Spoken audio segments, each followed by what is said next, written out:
refused to obey, neither were mindful of thy wonders that thou didst among them. So our people were stiff-necked back then, which is being proud, you know. I don't gotta mind the Most High. Oh, I can go kill goat and then sacrifice it to the Most High will forgive me. Yeah. Oh, forgive me. He'll forgive me. I can go sleep with my brother's wife. He'll forgive me. I'm gonna kill the goat, slaughter a goat and a sheep. All of that, you know. Most of the time, Jake will go and fucking steal it from somebody else to keep what he has to himself. Even the wonders, like the fact that you got men dressed up in what to the naked eye in weird attire, talking about the same thing across the world on the internet, that should be a wonder to Israel. Yeah. But they don't clue into that, you know. And it's like, and it's everywhere, right? And then it says. And it says, wonders that thou didst among them, but hardened their necks, and in their rebellion appointed a captain to rule to their bondage. But thou art a power ready to pardon, gracious and merciful, slow to anger, and of great kindness, and forsakest them not. Right, and that kindness was only ever shown to the children of Israel. Right, that's how we know when everybody says God is for everybody. Okay, then you guys tell me when God has come in between another nation and us. When we had another nation under our foot, when did the Most High come and say, I will take down the children of Israel for you and set you back into place? So why didn't he reverse what happened to the Egyptians when they got crushed by the Gulf of Aqaba? Sure. They got fucking crushed. So somebody tell me, ask the Most High to rewind that, please. Ask your pastor to rewind that. Get down on his knees and start praying in that demonic tongue and ask the Most High to reverse that. Come on now. That was the Old Testament, Ak. Everything changed.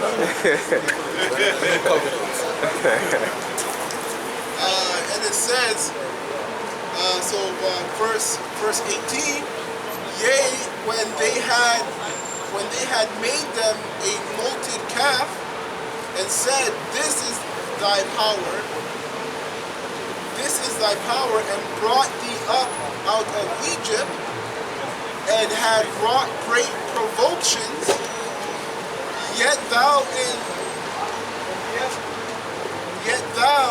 thy manifold mercies forsake them not in the wilderness. Right, it's like a brother who comes to this truth, right? Yeah. And the Most High wakes you up and gives you all this knowledge, wisdom, and understanding, but because you're not where you think you should be, you're gonna curse the Most High because we're not in rulership, or you don't have a Benz, or you don't have a condo, or you're not living like Floyd Mayweather, so you think you're not being blessed, because that's what Israel thought.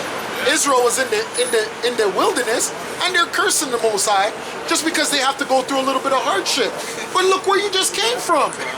You just came from 400 years of slavery. You just came. That's it. And on top of it, the Egyptians gave us everything that they had. So like they didn't want those demons to provoke them anymore, man. Yeah, they gave up all their gold, they gave up all that purple, they gave up the linens and everything, man. They gave up the finest of the finest. We borrowed it. And it says, verse 19, yet thou in the manifold mercies forsookest them not in the wilderness. The pillar of the cloud departed not from them by day. Which is a so-called UFO. Alright? That's what it's talking about, a pillar. Yeah, that's right. By day to lead them in the way, neither the pillar of fire by night to show. That's right. It's black, man. Dark. Yep. Fire by night to show them light, and the way wherein they should go. So, that's like he guys imagine being in the wilderness and having a chariot shine a light, a flashlight down on you? That's heavy to wonder about. But even going through all that, Israel still was wicked. Hey, let me get this. To see something like that in today's time, your mind be blown. Right. But they got to see that stuff as a natural basis, and they still took it for granted. Yeah, God. They never appreciated it. Well, they saw Yahushua raise Lazarus. They watched it happen, and they went back and went against the Lord, man. Our people some dumbass, man. Stiff neck. Yeah. This is Deuteronomy 32 and 15.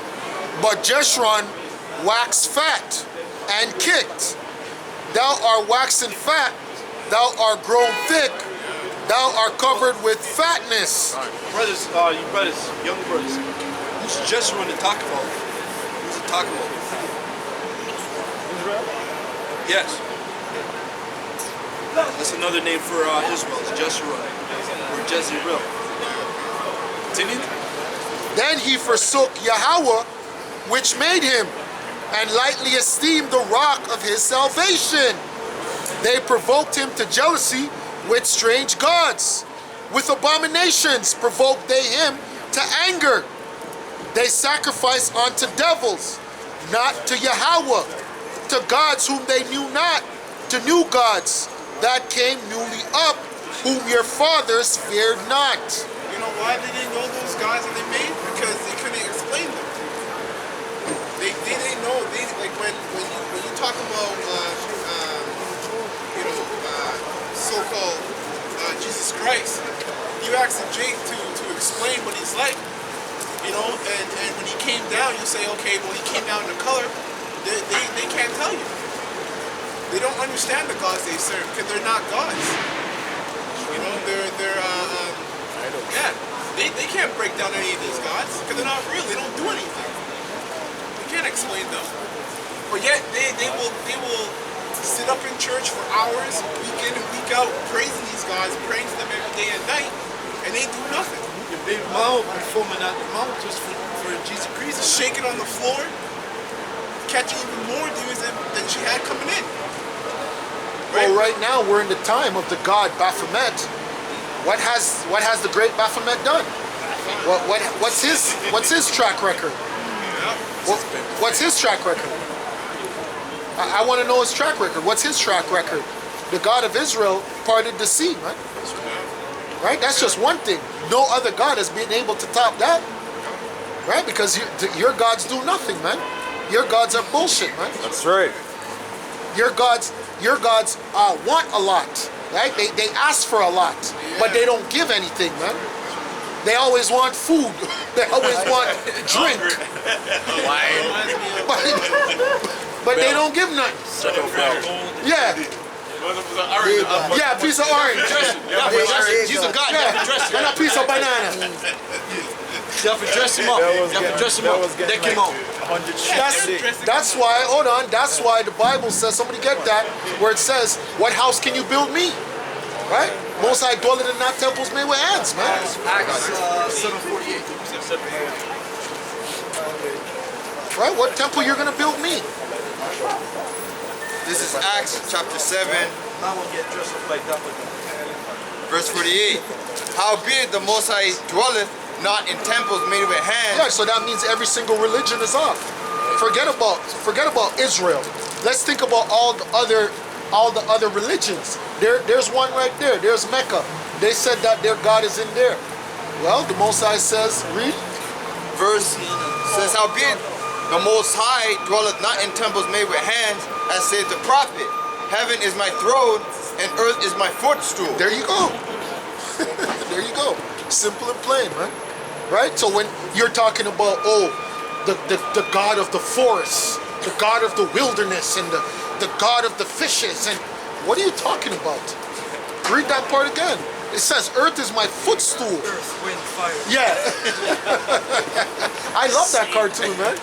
Remember that cartoon? What cartoon? Captain Planet, man. Yeah. But that was a Luciferian cartoon, man. Oh, yeah.